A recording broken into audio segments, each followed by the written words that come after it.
کل ازواج کلہا، پاک ہے وہ ذات جس نے ہر چیز کے اندر جوڑا پیدا کر دیا۔ یہ قرآن مجید کی آیت وہ عورتیں اگر پڑھیں جو بے اولاد ہوتی ہیں، اللہ تعالیٰ اس کے سبب ان کو اولاد عطا فرما دیتے ہیں، یا وہ عورتیں جن کو رشتے نہیں ملتے، وہ اگر اس آیت کو پڑھ کے دعا مانگے اللہ تعالیٰ ان کو رشتے عطا فرما دیتے ہیں۔ سبحان الذی خلق الازواج کلہا، بس اتنا پڑھنا ہوتا ہے۔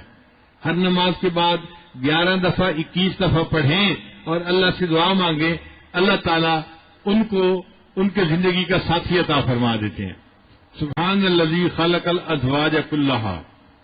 اور اگر اس پر لا الہ الا اللہ، لا الہ الا اللہ، لا الہ الا اللہ، لا الہ الا اللہ، لا الہ الا اللہ، لا الہ الا اللہ، لا الہ الا اللہ۔